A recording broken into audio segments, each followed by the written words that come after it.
أعوذ بالله من الشيطان الرجيم. بسم الله الرحمن الرحيم. ألف لام ميم. ذلك الكتاب لا ريب فيه هدى للمتقين الذين يؤمنون بالغيب ويقيمون الصلاة ومما رزقناهم ينفقون والذين يؤمنون بما أنزل إليك وما أنزل من قبلك وبالآخرة هم يوقنون أولئك على هدى من ربهم وأولئك هم المفلحون. إن الذين كفروا سواء عليهم أأنذرتهم أم لم تنذرهم لا يؤمنون. ختم الله على قلوبهم وعلى سمعهم وعلى أبصارهم غشاوة ولهم عذاب عظيم. ومن الناس من يقول آمنا بالله وباليوم الآخر وما هم بمؤمنين يخادعون الله والذين آمنوا وما يخدعون إلا أنفسهم وما يشعرون.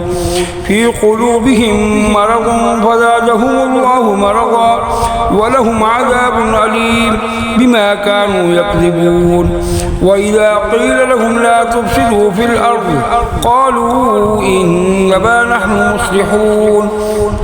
ألا إنهم هم المفسدون ولكن لا يشعرون. وإذا قيل لهم آمنوا كما آمن الناس قالوا أنؤمن كما آمن السفهاء ألا إنهم هم السفهاء ولكن لا يعلمون. وإذا لقوا الذين آمنوا قالوا آمنا وإذا خلوا إلى شياطينهم قالوا إنا معكم إنما نحن مستهزئون. الله يستهزئ بهم ويمدهم في طغيانهم يعمهون. أولئك الذين اشتروا الضلالة بالهدى فما ربحت تجارتهم وما كانوا مهتدين. مثلهم كمثل الذي استوقد نارا فلما أضاءت ما حوله ذهب الله بنورهم وتركهم في ظلمات لا يبصرون.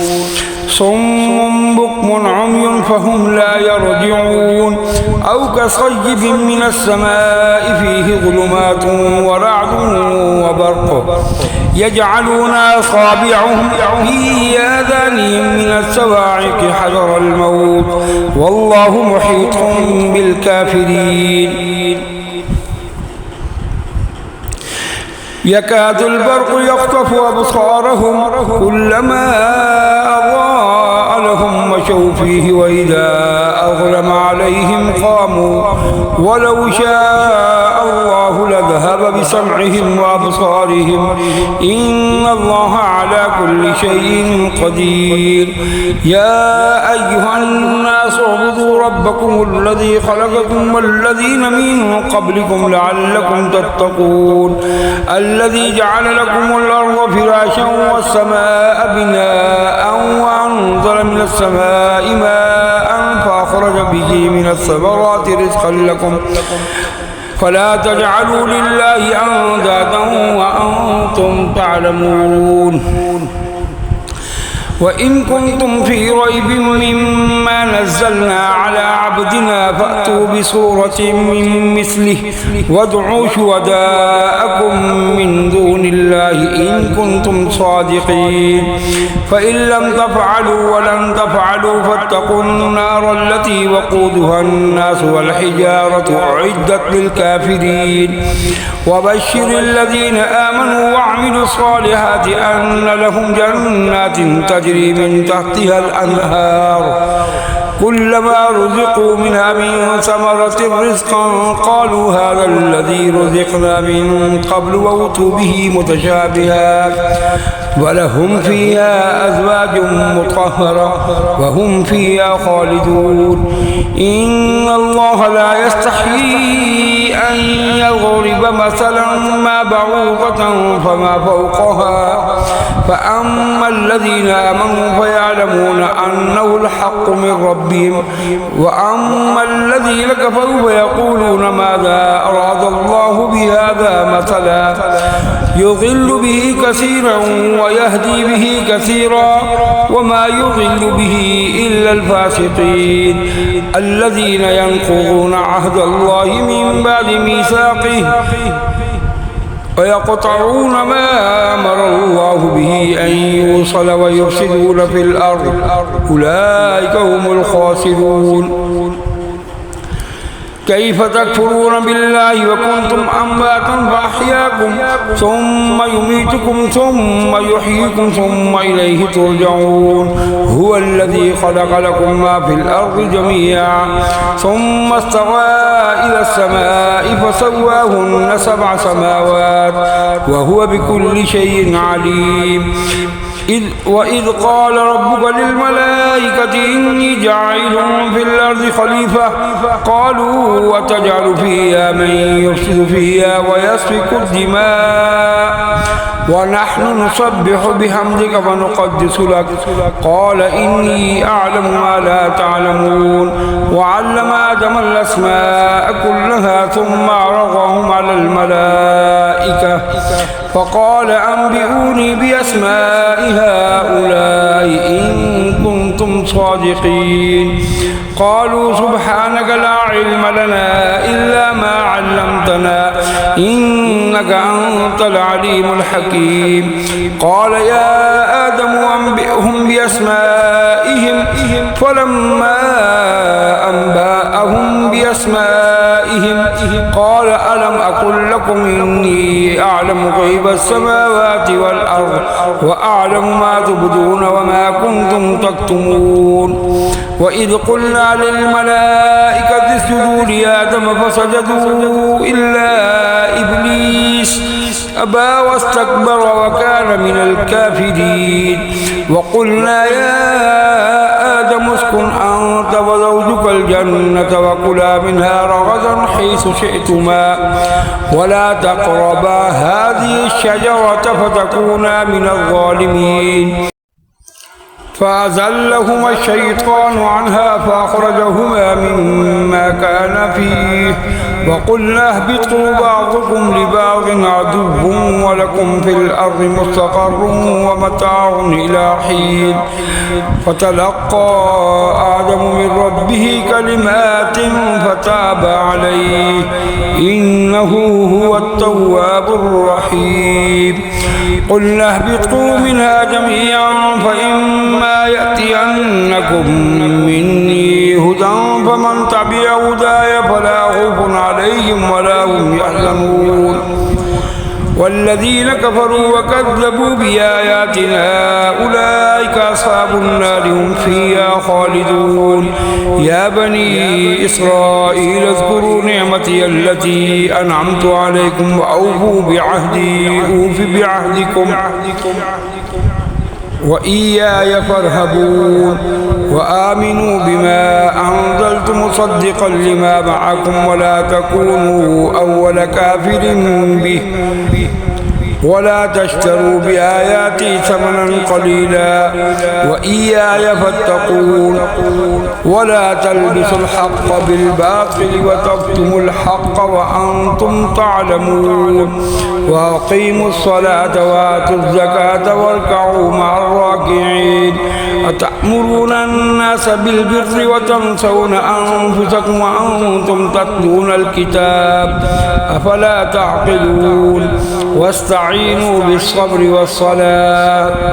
وإنها لكبيرة إلا على الخاشعين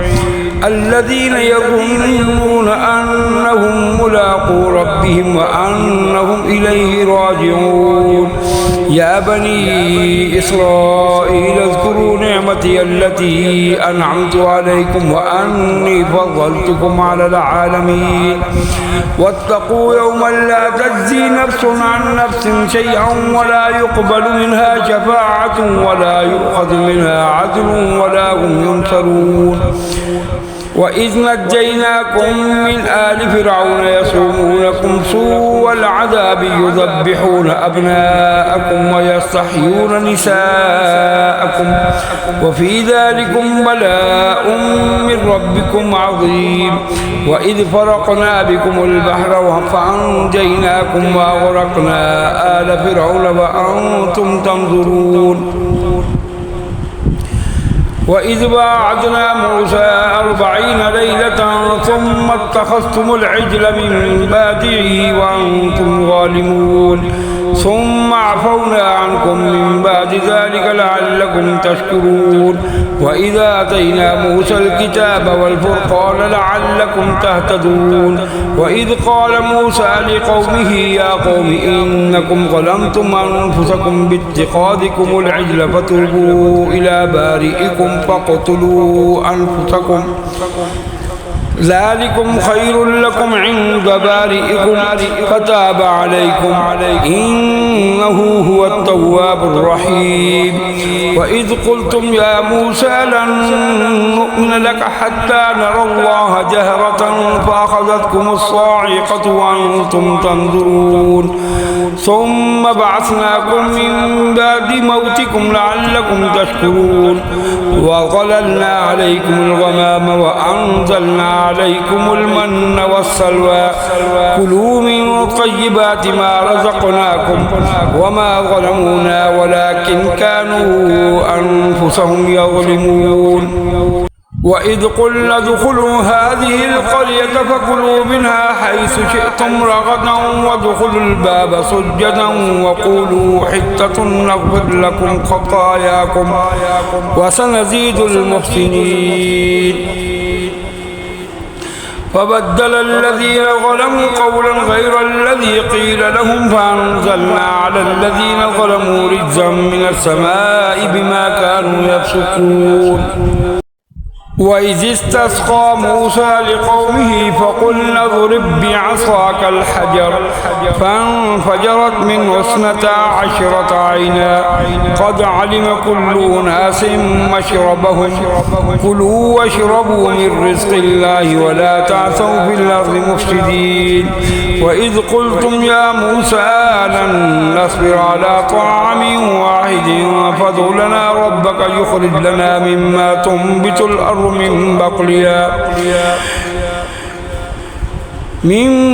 تنبت الأرض من بقلها وقثائها وفومها وعدسها وبصلها قال أتستبدلون الذي هو أدنى بالذي هو خير اهبطوا مصرا فإن لكم ما سألتم وغلبت عليهم الذلة والمسكنة وباءوا بغضب من الله ذلك بأنهم كانوا يكفرون بآيات الله ويقتلون النبيين بغير الحق ذلك بما عصوا وكانوا يعتدون إن الذين آمنوا والذين هادوا والنصارى والصابئين من آمن بالله واليوم الآخر وعمل صالحا فلهم أجرهم عند ربهم ولا خوف عليهم ولا هم يحزنون وإذ أخذنا ميثاقكم ورفعنا فوقكم الطور خذوا ما آتيناكم بقوة واذكروا ما فيه لعلكم تتقون ثم توليتم من بعد ذلك ولولا فضل الله عليكم ورحمته لكنتم من الخاسرين ولقد علمتم الذين اعتدوا منكم في السبت فقلنا لهم كونوا قردة خاسئين وجعلناها نكالا لما بين يديها وما خلفها وموعظة للمتقين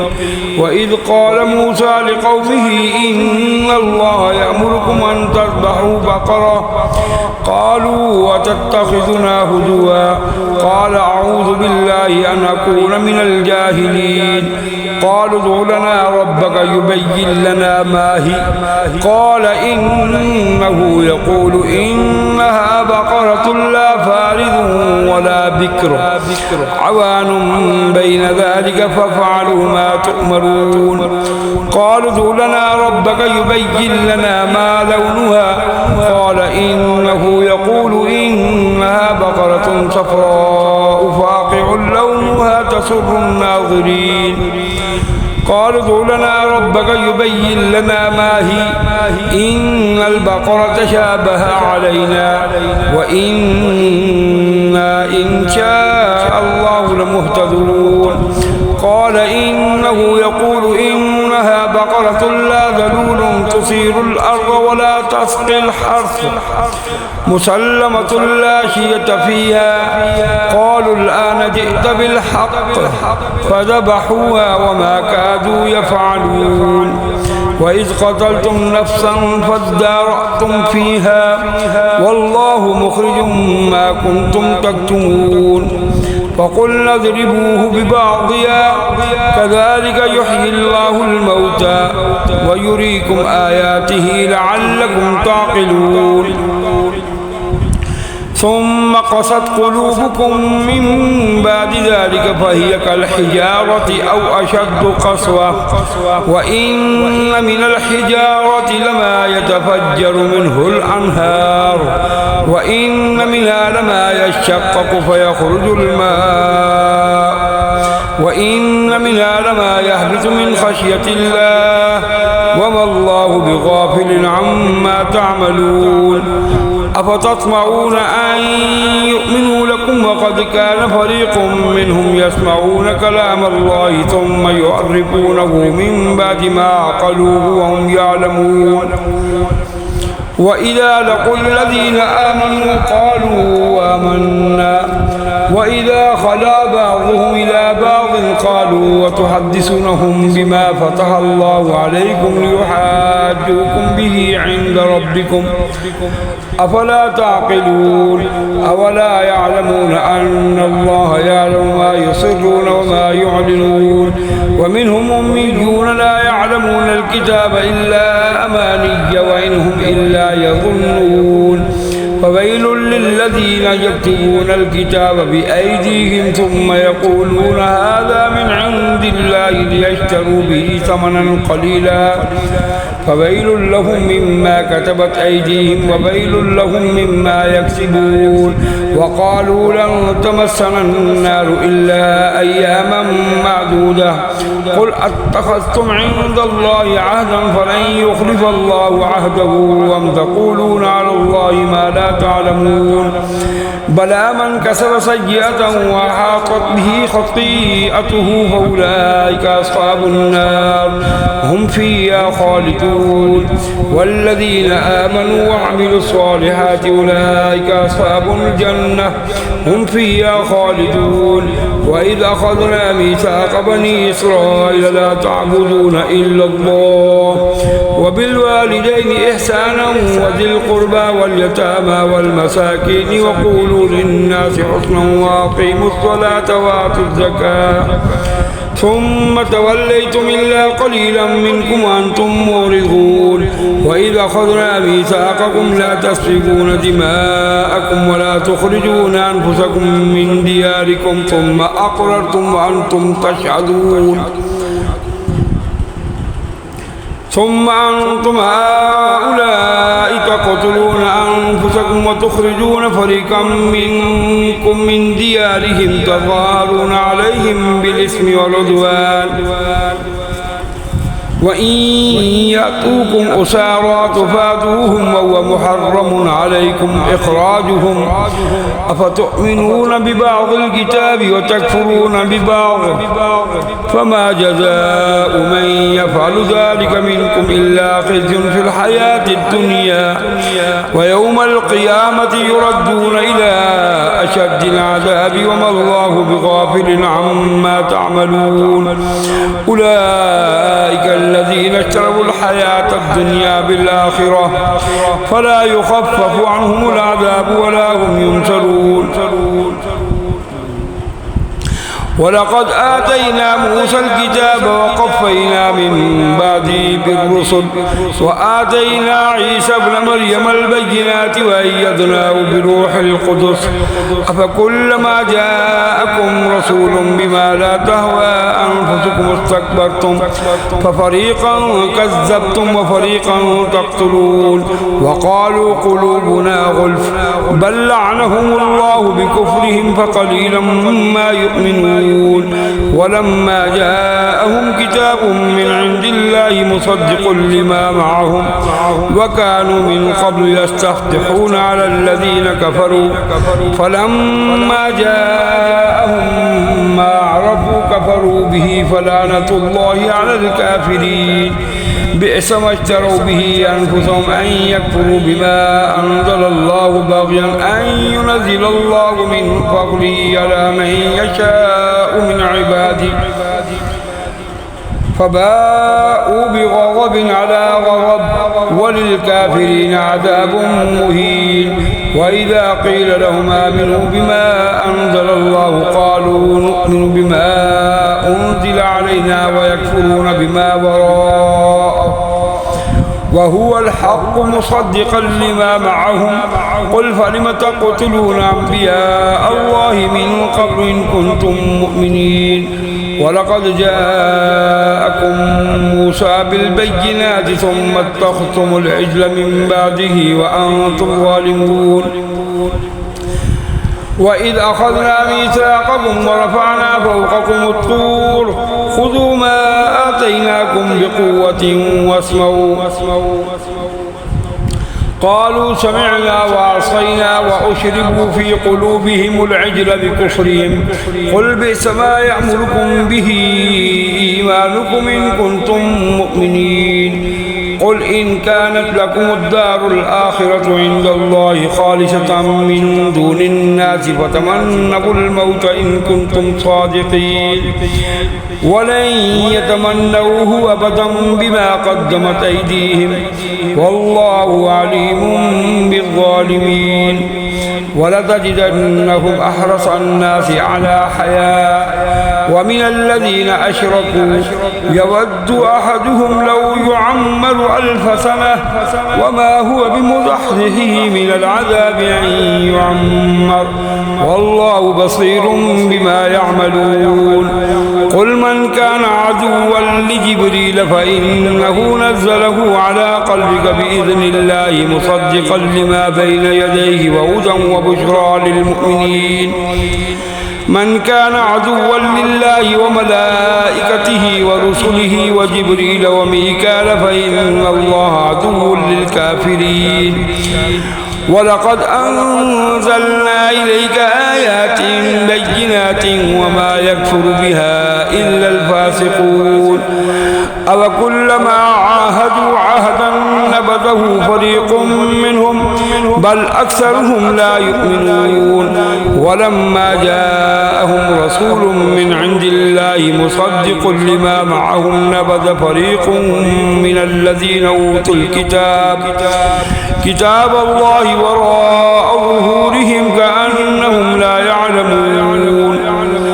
واتبعوا ما تتلو الشياطين على ملك سليمان وما كفر سليمان ولكن الشياطين كفروا يعلمون الناس السحر وما أنزل على الملكين ببابل هاروت وماروت وما يعلمان من أحد حتى يقولا إنما نحن فتنة فلا تكفر فيتعلمون منها ما يفرقون به بين المرء وزوجه وما هم بضارين به من أحد إلا بإذن الله ويتعلمون ما يضرهم ولا ينفعهم ولقد علموا لمن اشتراه ما له في الآخرة من خلاق ولبئس ما شروا به أنفسهم ولو كانوا يعلمون ولو أنهم آمنوا واتقوا لمثوبة من عند الله خير لو كانوا يعلمون. يا أيها الذين آمنوا لا تقولوا راعنا وقولوا انظرنا واسمعوا وللكافرين عذاب أليم. ما يود الذين كفروا من أهل الكتاب ولا المشركين أن ينزل عليكم من خير من ربكم والله يختص برحمته من يشاء والله ذو الفضل العظيم. ما ننسخ من آية أو ننسها نأتي بخير منها أو مثلها. ألم تعلم أن الله على كل شيء قدير. ألم تعلم أن الله له ملك السماوات والأرض وما لكم من دون الله من ولي ولا نصير. أم تريدون أن تسألوا رسولكم كما سئل موسى من قبل ومن يتبدل الكفر بالإيمان فقد ضل سواء السبيل. ود كثير من أهل الكتاب لو يردونكم من بعد إيمانكم كفارا حسدا من عند أنفسهم من بعد ما تبين لهم الحق فاعفوا واصفحوا حتى يأتي الله بأمره إن الله على كل شيء قدير. وأقيموا الصلاة وآتوا الزكاة وما تقدموا لأنفسكم من خير تجدوه عند الله إن الله بما تعملون بصير. وقالوا لن يدخل الجنة إلا من كان هودا أو نصارى تلك أمانيهم قل هاتوا برهانكم إن كنتم صادقين. بلى من أسلم وجهه لله وهو محسن فله أجره عند ربه ولا خوف عليهم ولا هم يحزنون. وقالت اليهود ليست النصارى على شيء وقالت النصارى ليست اليهود على شيء وهم يتلون الكتاب كذلك قال الذين لا يعلمون مثل قولهم فالله يحكم بينهم يوم القيامة فيما كانوا فيه يختلفون. ومن أظلم ممن منع مساجد الله أن يذكر في اسمه وسعى في خرابها أولئك ما كان لهم أن يدخلوها إلا خائفين لهم في الدنيا خزي ولهم في الآخرة عذاب عظيم. ولله المشرق والمغرب فأينما تولوا فثم وجه الله إن الله واسع عليم. وقالوا اتخذ الله ولدا سبحانه بل له ما في السماوات والأرض كل له قانتون بديع السماوات والأرض وإذا قضى أمرا فإنما يقول له كن فيكون. وقال الذين لا يعلمون لولا يكلمنا الله أو تأتينا آية كذلك قال الذين من قبلهم مثل قولهم تشابهت قلوبهم قد بينا الآيات لقوم يوقنون. إنا أرسلناك بالحق بشيرا ونذيرا ولا تسأل عن أصحاب الجحيم. ولن ترضى عنك اليهود ولا النصارى حتى تتبع ملتهم قل إن هدى الله هو الهدى ولئن اتبعت أهواءهم بعد الذي جاءك من العلم ما لك من الله من ولي ولا نصير. الذين آتيناهم الكتاب يتلونه حق تلاوته أولئك يؤمنون به ومن يكفر به فأولئك هم الخاسرون. يا بني إسرائيل اذكروا نعمتي التي أنعمت عليكم وأني فضلتكم على العالمين. واتقوا يوما لا تجزي نفس عن نفس شيئا ولا يقبل منها عدل ولا تنفعها شفاعة ولا هم ينصرون. وإذ ابتلى إبراهيم ربه بكلمات فأتمهن قال إني جاعلك للناس إماما قال ومن ذريتي قال لا ينال عهد الظالمين وإذ جعلنا البيت مثابة للناس وأمنا واتخذوا من مقام إبراهيم مصلى وعهدنا إلى إبراهيم وإسماعيل أن طهر بيتي للطائفين والعاكفين والركع السجود وإذ قال إبراهيم رب اجعل هذا بلدا آمنا وارزق أهله من الثمرات من آمن منهم بالله واليوم الآخر قال ومن كفر فأمتعه قليلا ثم أضطره إلى عذاب النار وبئس المصير وإذ يرفع إبراهيم القواعد من البيت وإسماعيل ربنا تقبل منا إنك أنت السميع العليم ربنا واجعلنا مسلمين لك ومن ذريتنا أمة مسلمة لك وأرنا مناسكنا وتب علينا إنك أنت التواب الرحيم ربنا وابعث فيهم رسولا منهم يتلو عليهم آياتك ويعلمهم الكتاب والحكمة ويزكيهم إنك أنت العزيز الحكيم ومن يرغب عن ملة إبراهيم إلا من سفي نفسه ولقد اصطفيناه في الدنيا وإنه في الآخرة لمن الصالحين إذ قال له ربه أسلم قال أسلمت لرب العالمين ووصى بها إبراهيم بنيه ويعقوب يا بني إن الله اصطفى لكم الدين فلا تموتن إلا وأنتم مسلمون أم كنتم شهداء إذ حضر يعقوب الموت إذ قال لبنيه ما تعبدون من بعدي قالوا نعبد إلهك وإله آبائك إبراهيم وإسماعيل وإسحاق إلها واحدا ونحن له مسلمون تلك أمة قد خلت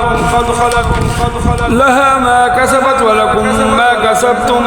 ولا تسألون عما كانوا يعملون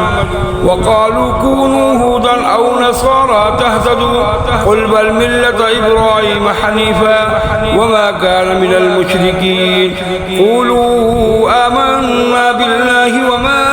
أنزل إلينا وما أنزل إلى إبراهيم وإسماعيل وإسحاق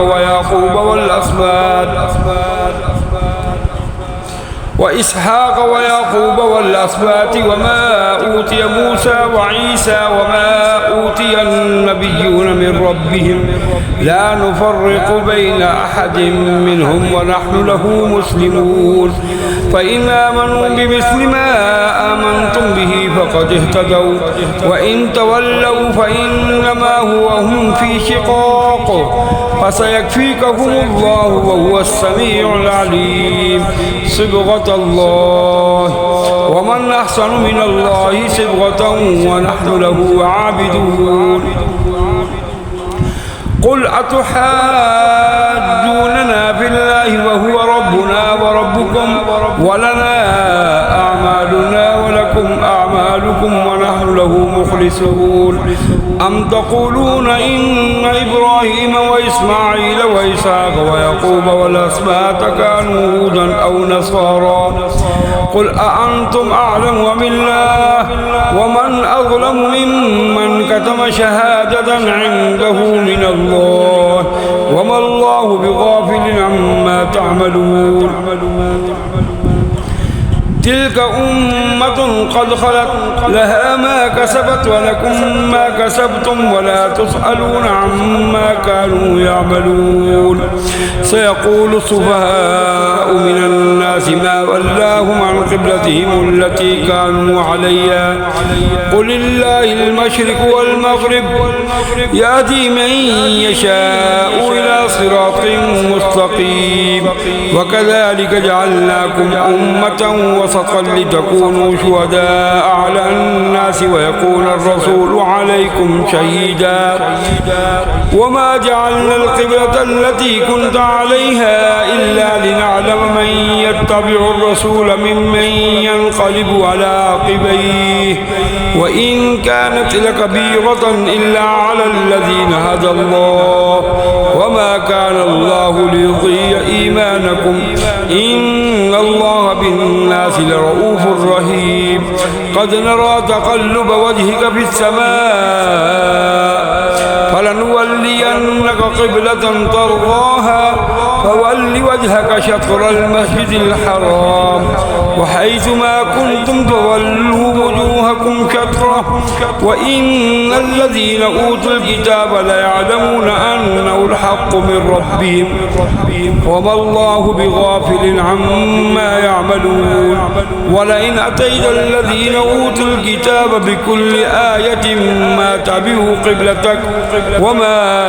أنت بتابع قبلتهم وما بعضهم بتابع قبلة بعض ولئن اتبعت أهواءهم من بعد ما جاءك من العلم إنك إذا لمن الظالمين الذين آتيناهم الكتاب يعرفونه كما يعرفون أبناءهم وإن فريقا منهم ليكتمون الحق وهم يعلمون الحق من ربك فلا تكونن من الممترين ولكل وجهة هو موليها فاستبقوا الخيرات أينما تكونوا يأتي بكم الله جميعا إن الله على كل شيء قدير ومن حيث خرجت فول وجهك شطر المسجد الحرام وإنه للحق من ربك وما الله بغافل عما تعملون ومن حيث خرجت فول وجهك شطر المسجد الحرام وحيثما كنتم فولوا وجوهكم شطره لئلا يكون للناس عليكم حجة إلا الذين ظلموا منهم فلا تخشوهم واخشوني وليتم نعمتي عليكم ولعلكم تهتدون كما أرسلنا فيكم رسولا منكم يتلو عليكم آياتنا ويزكيكم ويعلمكم الكتاب والحكمة ويعلمكم ما لم تكونوا تعلمون فاذكروني أذكركم واشكروا لي ولا تكفرون يا أيها الذين آمنوا استعينوا بالصبر والصلاة إن الله مع الصابرين ولا تقولوا لمن يقتل في سبيل الله أموات بل أحياء ولكن لا تشعرون ولنبلونكم بشيء من الخوف والجوع ونقص من الأموال والأنفس والثمرات وبشر الصابرين الذين إذا أصابتهم مصيبة قالوا إنا لله وإنا إليه راجعون أولئك عليهم صلوات من ربهم ورحمة وأولئك هم المهتدون إن الصفا والمروة من شعائر الله فمن حج البيت واعتمر فلا جناح عليه أن يطوف بهما ومن تطوع خيرا فإن الله شاكر عليم إن الذين يكتمون ما أنزلنا من البينات والهدى من بعد ما بيناه للناس في الكتاب أولئك يلعنهم الله ويلعنهم اللاعنون إلا الذين تابوا وأصلحوا وبينوا فأولئك أتوب عليهم وأنا التواب الرحيم إن الذين كفروا وماتوا وهم كفار أولئك عليهم لعنة الله والملائكة والناس أجمعين خالدين فيها لا يخفف عنهم العذاب ولا هم ينظرون وإلهكم إله واحد لا إله إلا هو الرحمن الرحيم إن في خلق السماوات والأرض واختلاف الليل والنهار والفلك التي تجري في البحر بما ينفع الناس وما أنزل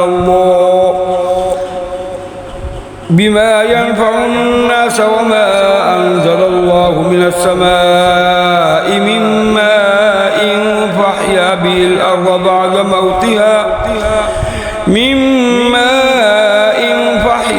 الأرض بعد موتها وبث فيها من كل دابة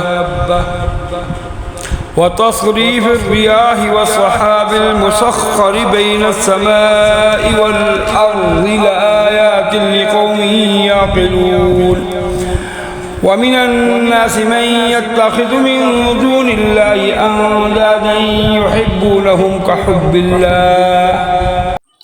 والذين آمنوا أشد حبا لله ولو يرى الذين ظلموا إذ يرون العذاب أن القوة لله جميعا وأن الله شديد العذاب إذ تبرأ الذين اتبعوا من الذين اتبعوا ورأوا العذاب وتقطعت بهم الأسباب وقال الذين اتبعوا لو أن لنا كرة فنتبرأ منهم كما تبرأوا منا كذلك يريهم الله أعمالهم حسرات عليهم وما هم بخارجين من النار يا أيها الناس كلوا مما في الأرض حلالا طيبا ولا تتبعوا خطوات الشيطان إنه لكم عدو مبين إنما يأمركم بالسوء والفحشاء وأن تقولوا على الله ما لا تعلمون وإذا قيل لهم اتبعوا ما أنزل الله قالوا بل نتبع ما ألفينا عليه آباءنا أولو كان آباؤهم لا يعقلون شيئا ولا يهتدون ومثل الذين كفروا كمثل الذي ينعق بما لا يسمع إلا دعاء ونداء صم بكم عمي فهم لا يعقلون يا أيها الذين آمنوا كلوا من طيبات ما رزقناكم واشكروا لله إن كنتم إياه تعبدون إنما حرم عليكم الميتة والدم ولحم الخنزير وما أهل به لغير الله فمن اضطر غير باغ ولا عاد فلا إثم عليه إن الله غفور رحيم إن الذين يكتمون ما أنزل الله من الكتاب ويشترون به ثمنا قليلا أولئك ما يأكلون في بطونهم إلا النار ولا يكلمهم الله يوم القيامة ولا يزكيهم ولهم عذاب أليم أولئك الذين اشتروا الضلالة بالهدى والعذاب بالمغفرة فما أصبرهم على النار ذلك بأن الله نزل الكتاب بالحق وإن الذين اختلفوا في الكتاب لفي شقاق بعيد ليس البر أن تولوا وجوهكم قبل المشرق والمغرب ولكن البر من آمن بالله واليوم الآخر والملائكة والكتاب والنبيين وآتى المال على حبه ذوي القربى واليتامى والمساكين وابن السبيل والسائلين وفي الرقاب وأقام الصلاة وآتى الزكاة والموفون بعهدهم إذا عاهدوا والصابرين في البأساء والضراء وحين البأس أولئك الذين صدقوا وأولئك هم المتقون يا أيها الذين آمنوا كتب عليكم القصاص في القتلى الحر بالحر والعبد بالعبد والأنثى بالأنثى فمن عفي له من أخيه شيء فاتباع بالمعروف وأداء إليه بإحسان ذلك تخفيف من ربكم ورحمة فمن اعتدى بعد ذلك فله عذاب أليم ولكم في القصاص حياة يا أولي الألباب لعلكم تتقون كتب عليكم إذا حضر أحدكم الموت إن ترك خيرا الوصية للوالدين والأقربين بالمعروف حقا على المتقين فمن بدله بعدما سمعه فإنما إثمه على الذين يبدلونه إن الله سميع عليم فمن خاف من موص جنفا أو إثما فأصلح بينهم فلا إثم عليه إن الله غفور رحيم يا أيها الذين آمنوا كتب عليكم الصيام كما كتب على الذين من قبلكم لعلكم تتقون أياما معدودات فمن كان منكم مريضا أو على سفر فعدة من أيام أخر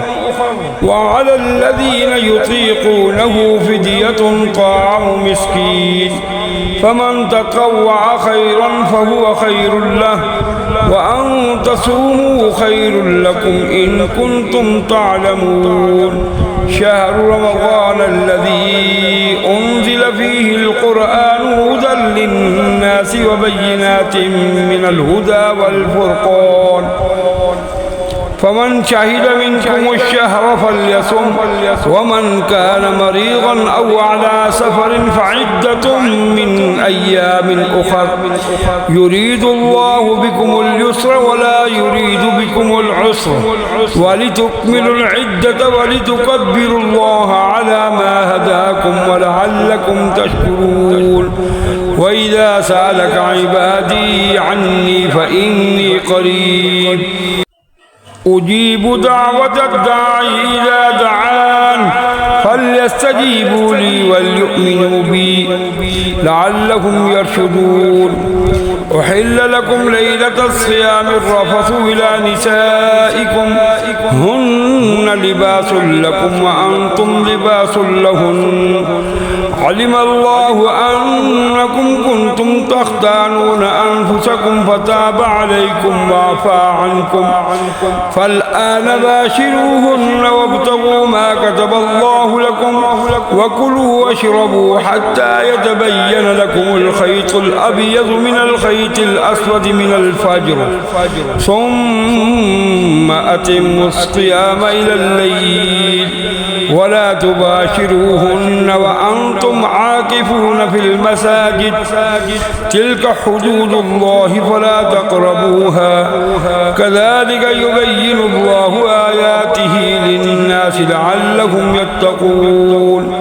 ولا تأكلوا أموالكم بينكم بالباطل وتدلوا بها إلى الحكام لتأكلوا فريقا من أموال الناس وتدلوا بها إلى الحكام لتأكلوا فريقا من أموال الناس بالإثم وأنتم تعلمون يسألونك عن الأهلة قل هي مواقيت للناس والحج وليس البر بأن تأتوا البيوت من ظهورها ولكن البر من اتقى وأتوا البيوت من أبوابها واتقوا الله لعلكم تفلحون وقاتلوا في سبيل الله الذين يقاتلونكم ولا تعتدوا إن الله لا يحب المعتدين وقتلوهم حيث ثقفتموهم وأخرجوهم من حيث أخرجوكم والفتنة أشد من القتل ولا تقاتلوهم عند المسجد الحرام حتى يقاتلوكم فيه فإن قاتلوكم فاقتلوهم كذلك جزاء الكافرين فإن انتهوا فإن الله غفور رحيم وقاتلوهم حتى لا تكون فتنة ويكون الدين لله فإن انتهوا فلا عدوان إلا على الظالمين الشهر الحرام بالشهر الحرام والحرمات قصاص فمن اعتدى عليكم فاعتدوا عليه بمثل ما اعتدى عليكم واتقوا الله واعلموا أن الله مع المتقين وأنفقوا في سبيل الله ولا تلقوا بأيديكم إلى التهلكة وأحسنوا إن الله يحب المحسنين وأتموا الحج والعمرة لله فإن أحصرتم فما استيسر من الحج ولا تحلقوا رؤوسكم حتى يبلغ الحج محله فمن كان منكم مريضا أو به أذى من رأسه ففدية من صيام أو صدقة أو نسك فإذا أمنتم فمن تمتع بالعمرة إلى الحج فما استيسر من الهدي فمن لم يجد فصيام 3 أيام في الحج و7 إذا رجعتم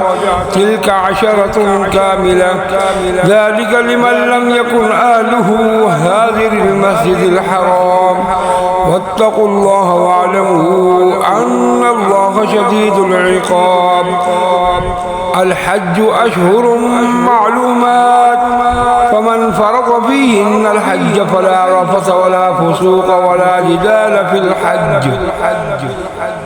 وما تفعلوا من خير يعلم الله وتزودوا فإن خير الزاد التقوى فاتقون يا أولي الألباب ليس عليكم جناح أن تبتغوا فضلا من ربكم فإذا أفضتم من عرفات فاذكروا الله عند المشعر الحرام واذكروه كما هداكم وإن كنتم من قبله لمن الضالين ثم أفيضوا من حيث أفاض الناس واستغفروا الله إن الله غفور رحيم فإذا قضيتم مناسككم فاذكروا الله كذكركم آباءكم أو أشد ذكرا فمن الناس من يقول ربنا آتنا في الدنيا وما له في الآخرة من خلاق ومنهم من يقول ربنا آتنا في الدنيا حسنة وفي الآخرة حسنة وقنا عذاب النار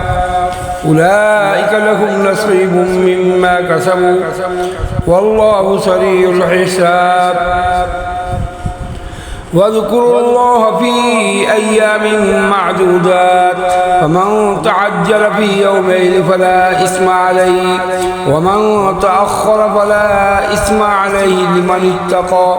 واتقوا الله واعلموا أنكم إليه تحشرون ومن الناس من يعجبك قوله في الحياة الدنيا ويشهد الله على ما في قلبه وهو ألد الحساب وإذا تولى سعى في الأرض ليفسد فيها ويهلك الحرث والنسل والله لا يحب الفساد وإذا قيل له اتق الله أخذته الهزة بالإثم فحسبه جهنم ولبئس المهاد ومن الناس من يشري نفسه ابتغاء مرضات الله والله رؤوف بالعباد يا أيها الذين آمنوا ادخلوا في السلم كافة ولا تتبعوا خطوات الشيطان إنه لكم عدو مبين فإن زللتم من بعد ما جاءتكم البينات فاعلموا أن الله عزيز حكيم هل ينظرون إلا أن يأتيهم الله في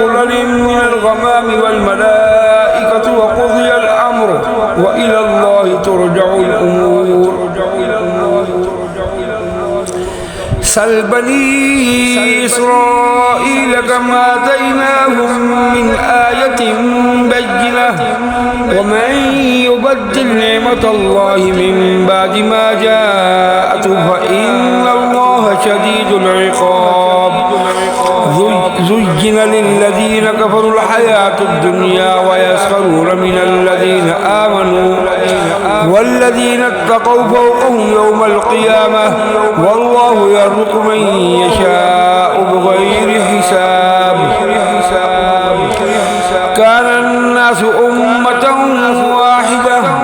فبعث الله النبيين مبشرين ومنذرين وأنزل معهم الكتاب بالحق ليحكم بين الناس فيما اختلفوا فيه وما اختلف فيه إلا الذين أوتوه من بعد ما جاءتهم البينات بغيا بينهم فهدى الله الذين آمنوا لما اختلفوا فيه من الحق بإذنه والله يهدي من يشاء إلى صراط مستقيم أم حسبتم أن تدخلوا الجنة ولما يأتكم مثل الذين خلوا من قبلكم مستهم البأساء والضراء وزلزلوا حتى يقول الرسول والذين آمنوا معه متى نصر الله ألا إن نصر الله قريب يسألونك ماذا ينفقون قل ما أنفقتم من خير فللوالدين والأقربين واليتامى والمساكين وابن السبيل وما تفعلوا من خير فإن الله به عليم كتب عليكم القتال وهو كره لكم وعسى أن تكرهوا شيئا وهو خير لكم وعسى أن تحبوا شيئا وهو شر لكم والله يعلم وأنتم لا تعلمون يسألونك عن الشهر الحرام قتال فيه قل قتال فيه كبير وصد عن سبيل الله وكفر به والمسجد الحرام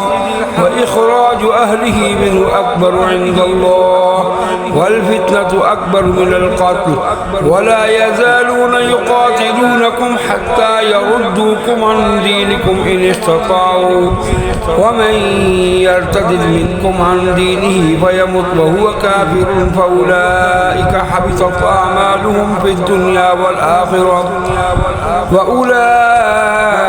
أصحاب النار هم فيها خالدون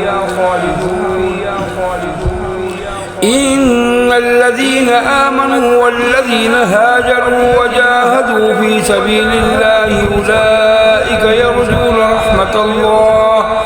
والله غفور رحيم يسألونك عن الخمر والميسر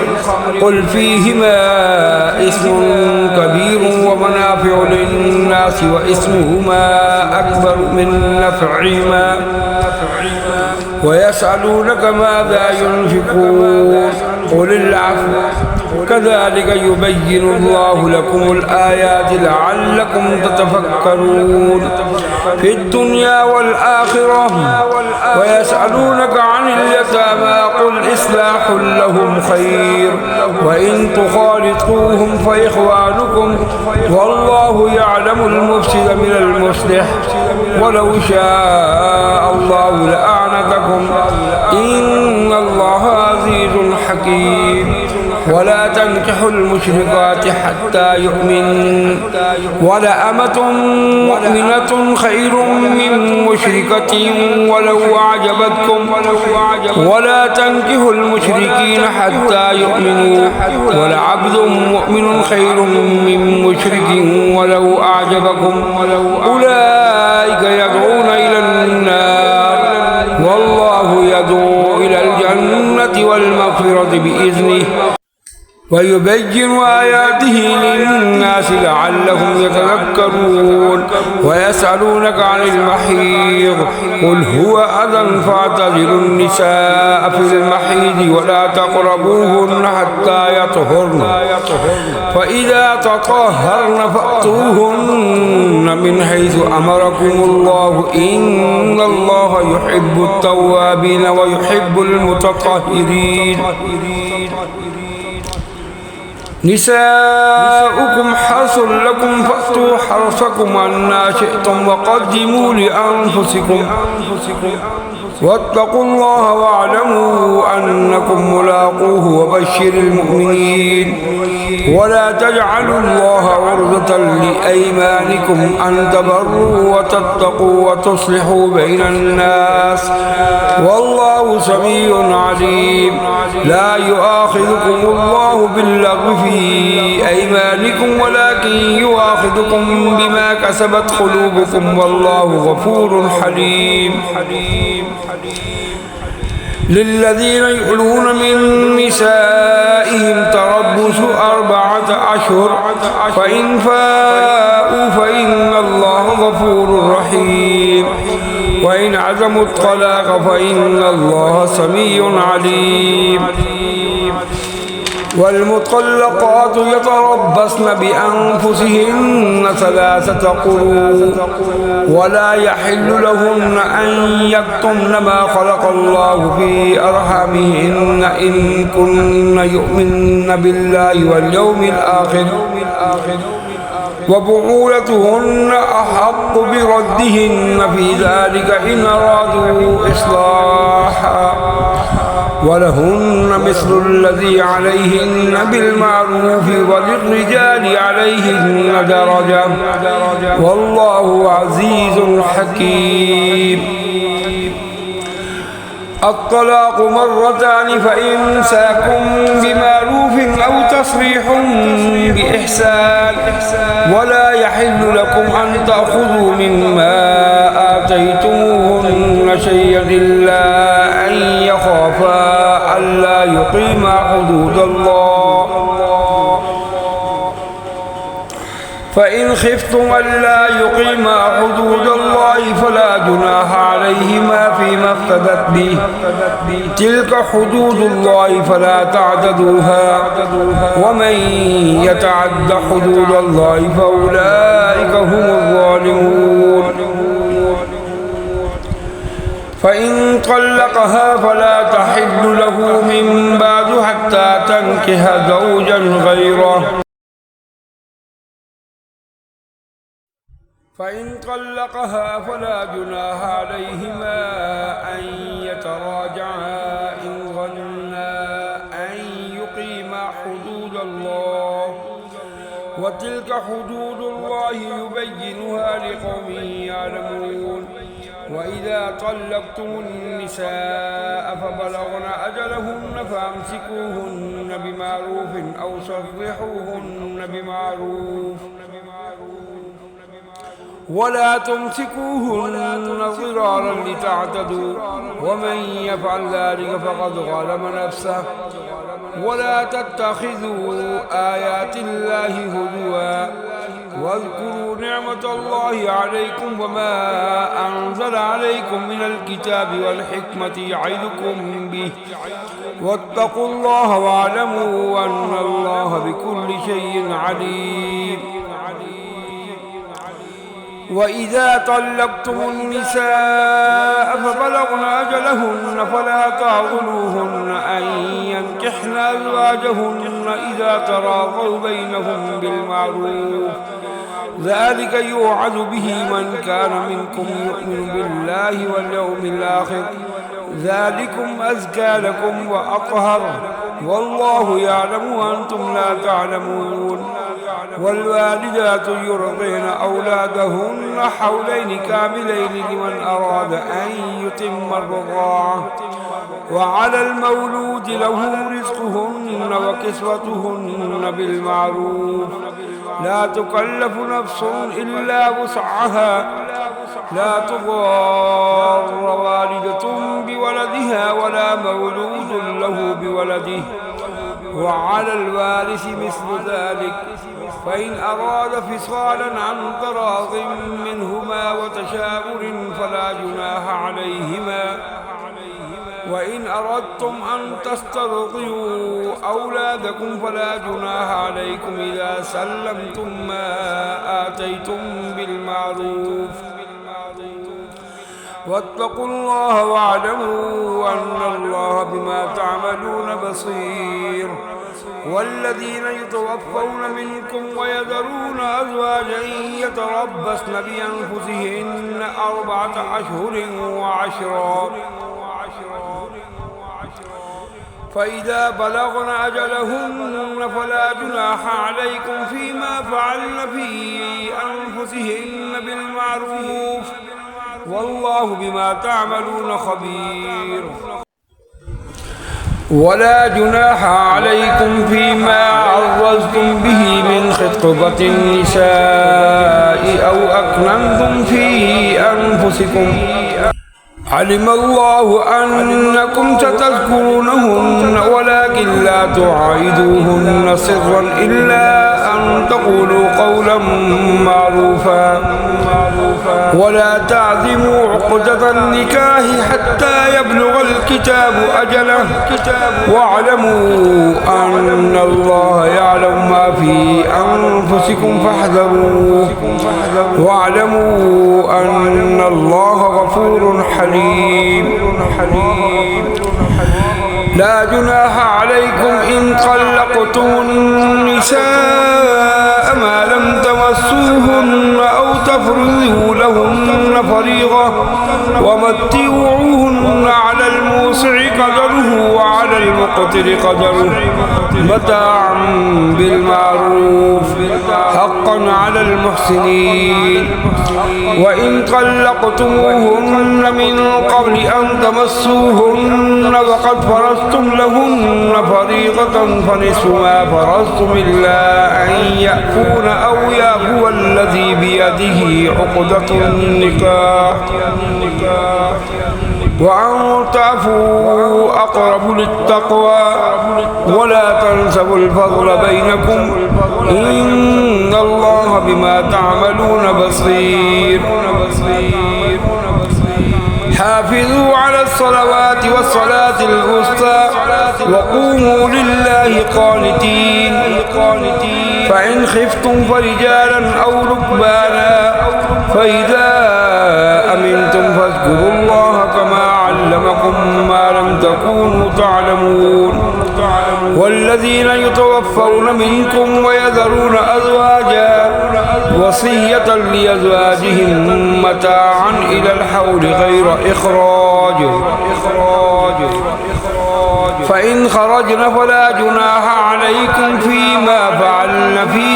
أنفسهن من معروف، والله عزيز حكيم. وللمطلقات متاع بالمعروف حقا على المتقين، كذلك يبين الله لكم آياته لعلكم تعقلون. ألم تر إلى الذين خرجوا من ديارهم وهم ألوف حذر الموت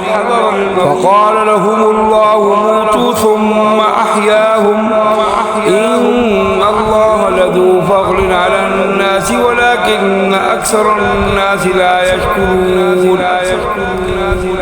وقاتلوا في سبيل الله واعلموا أن الله سميع عليم. من ذا الذي يقرض الله قرضا حسنا فيضاعف له أضعافا كثيرة والله يقبض ويبسط وإليه ترجعون. ألم تر إلى الملأ من بني إسرائيل من بعد موسى إذ قالوا لنبي له ابعث لنا ملكا نقاتل في سبيل الله، قال هل عصيتم إن كتب عليكم القتال ألا تقاتلوا؟ قالوا وما لنا ألا نقاتل في سبيل الله وقد أخرجنا من ديارنا وأبنائنا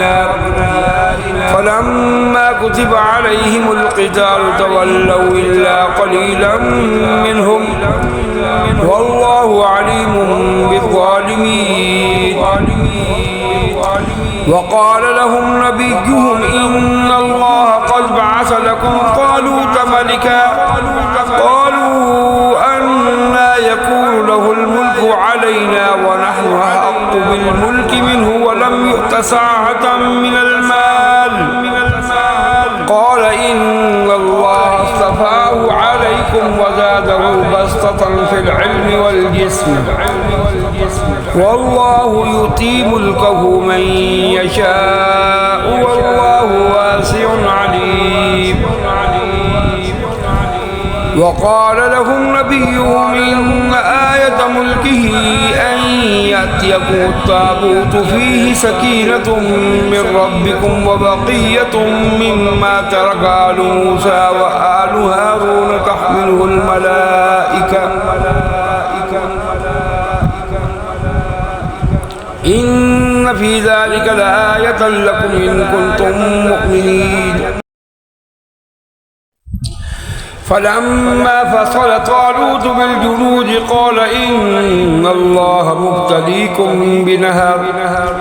فمن شرب منه فليس مني ومن لم يطعمه فإنه مني إلا من اغترف غرفة بيده فشربوا منه إلا قليلا منهم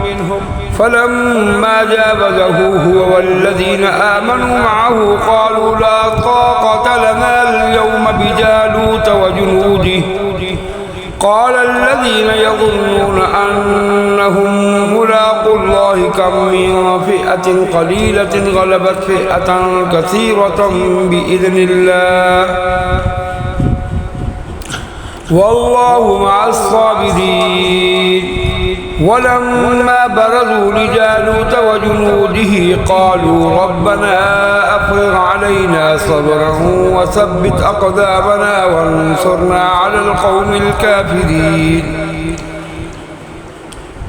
فعزموهم بإذن الله وقتل داود جالوت وآتاه الله الملك والحكمة وعلمه مما يشاء ولولا دفع الله الناس بعضهم ببعض لفسدت الأرض ولكن الله ذو فضل على العالمين تلك آيات الله نتلوها عليك بالحق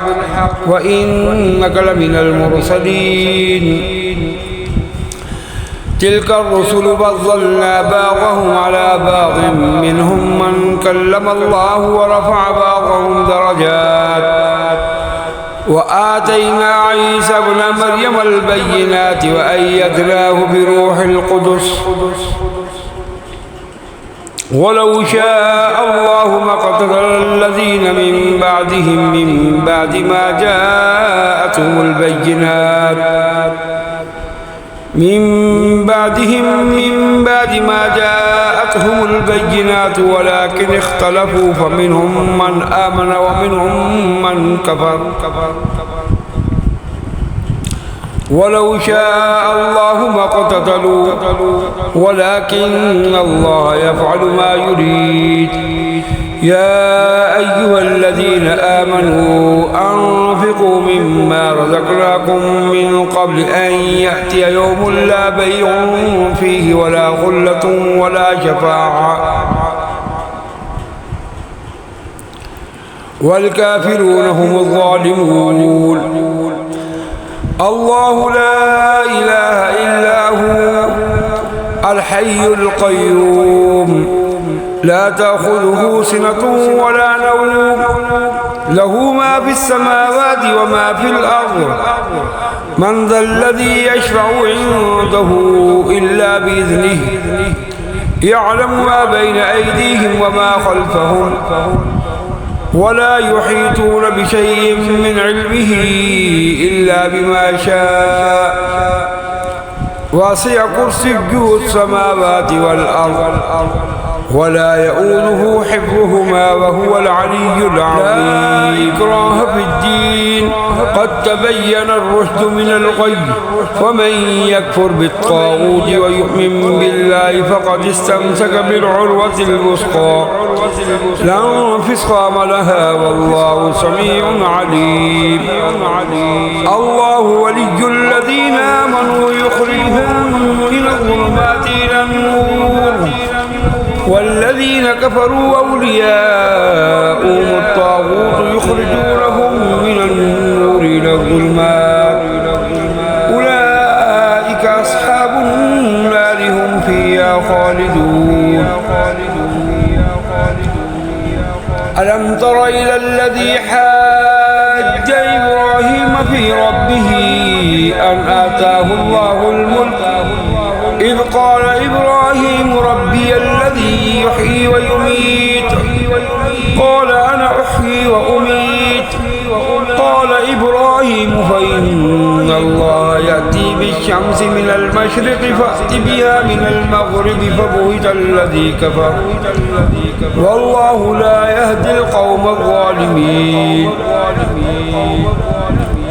أو كالذي مر على قرية وهي خاوية على عروشها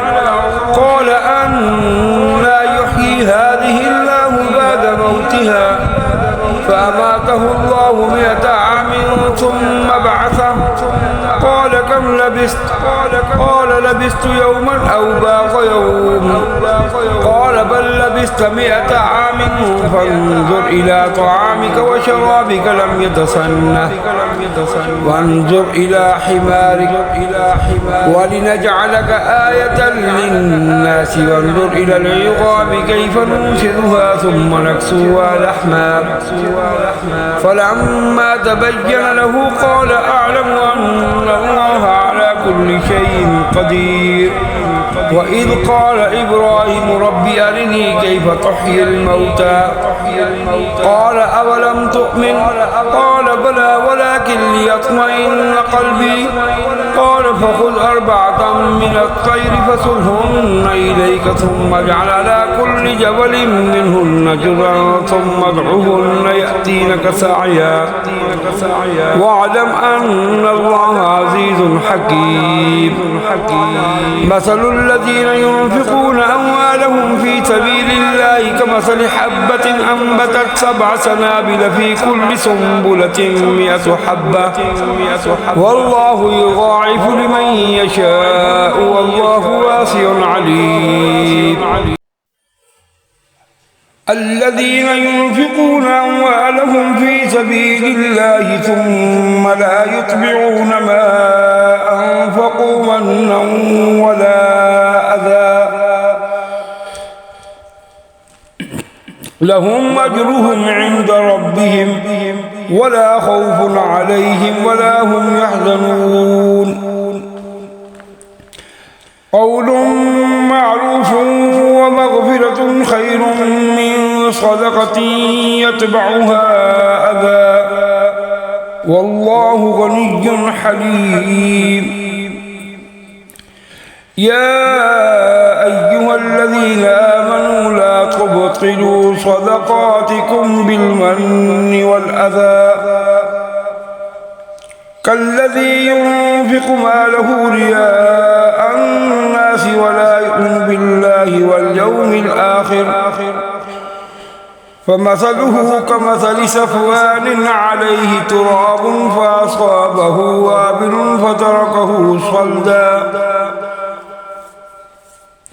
لا يقدرون على شيء مما كسبوا والله لا يهدي القوم الكافرين.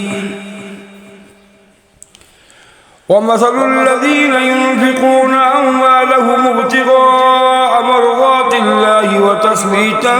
من أنفسهم كمثل جنة بربوة أصابها وابل فآتت أكلها ضعفين فإن لم يصبها وابل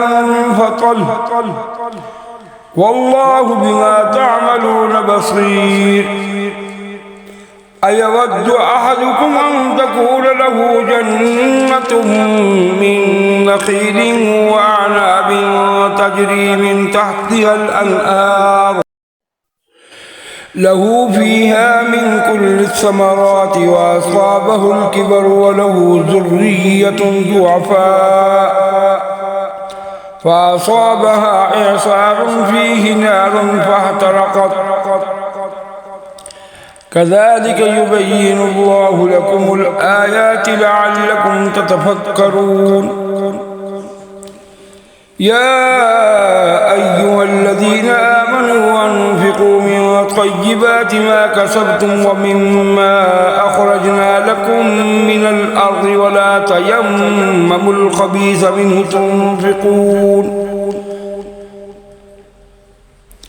ولا تيمموا الخبيث منه تنفقون ولستم بآخذيه إلا أن تغمضوا فيه واعلموا أن الله غني حميد الشيطان يعدكم الفقر ويأمركم بالفحشاء والله يعدكم مغفرة منه وفضلا والله واسع عليم يؤتي الحكمة من يشاء ومن يؤت الحكمة فقد أوتي خيرا كثيرا وما يذكر إلا أولو الألباب وما أنفقتم من نفقة أو نذرتم من نذر فإن الله يعلم وما للظالمين من أنصار إن تبدوا الصدقات فنعما هي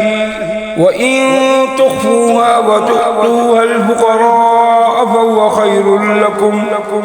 ويكفر عنكم من سيئاتكم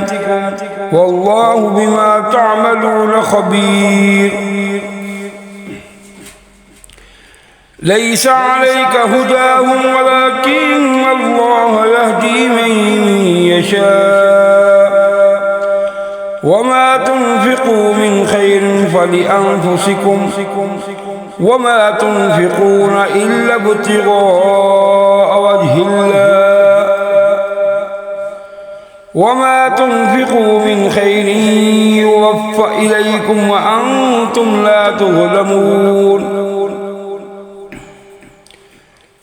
للفقراء الذين أحصروا في سبيل الله لا يستطيعون ضربا في الأرض يحسبهم الجاهل أغنياء من التعفف تعرفهم بسيماهم لا يسألون الناس إلحافا وما تنفقوا من خير فإن الله به عليم الذين ينفقون أموالهم بالليل والنهار سرا وعلانية فلهم أجرهم عند ربهم ولا خوف عليهم ولا هم يحزنون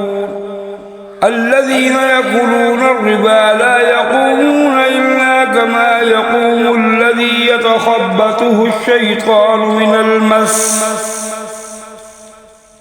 ذلك بأنهم قالوا إنما البيع مثل الربا وأحل الله البيع وحرم الربا فمن جاءه موعظة من ربه فانتهى فله ما سلف وأمره إلى الله ومن عاد فأولئك أصحاب النار هم فيها خالدون يمحق الله الربا ويربي الصدقات والله لا يحب كل كفار أثيم إن الذين آمنوا وعملوا الصالحات وأقاموا الصلاة وآتوا الزكاة لهم أجرهم عند ربهم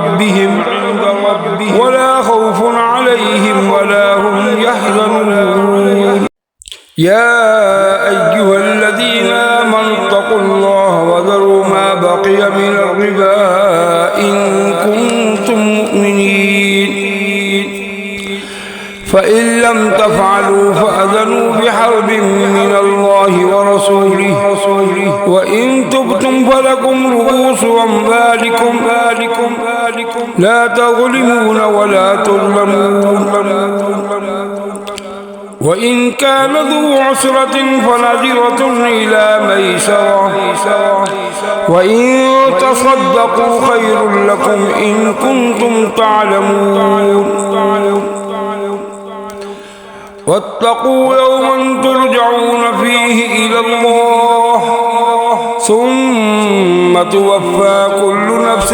ما كسبت وهم لا يظلمون يا أيها الذين آمنوا إذا تداينتم بدين إلى أجل مسمى فاكتبوه وليكتب بينكم كاتب بالعدل ولا يأب كاتب أن يكتب كما علمه الله فليكتب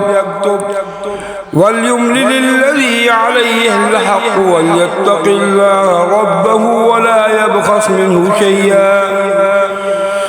فإن كان الذي عليه الحق سفيعا أو ضعيفا أو لا يستطيع أن يمل فليملل الولي بالعدل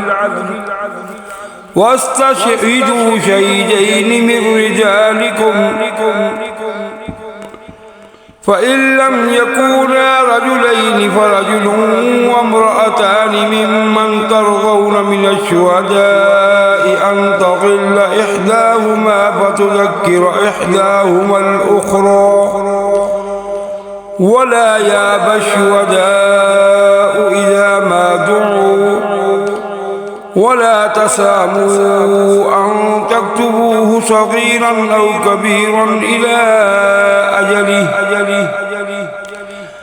ذلكم أقسط عند الله وأقوم للشهادة وأدنى ألا ترتابوا إلا أن تكون تجارة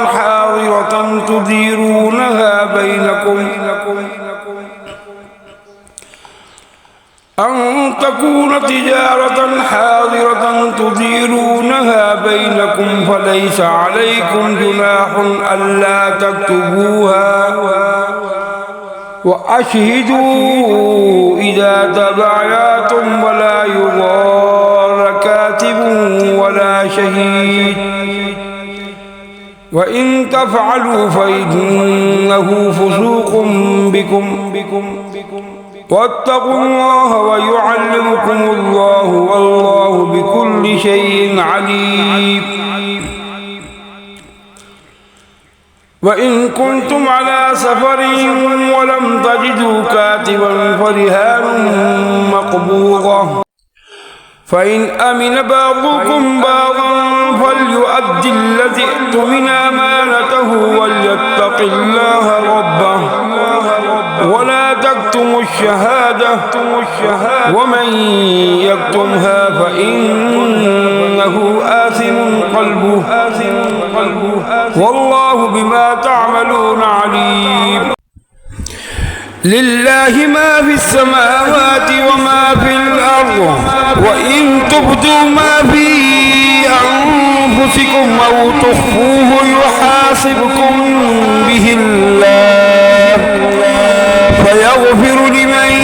يشاء ويعذب من يشاء والله على كل شيء قدير آمن الرسول بما أنزل إليه من ربه والمؤمنون كل آمن بالله وملائكته وكتبه ورسله لا نفرق بين أحد من رسله وقالوا سمعنا وأطعنا غفرانك ربنا وإليك المصير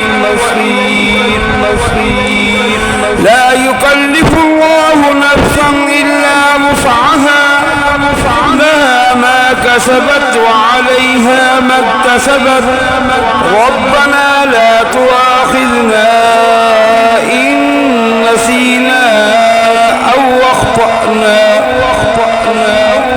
ربنا ولا تحمل علينا إصرا كما حملته على الذين من قبلنا ربنا ولا تحملنا ما لا طاقة لنا به واعف عنا واغفر لنا وارحمنا أنت مولانا فانصرنا على القوم الكافرين صدق الله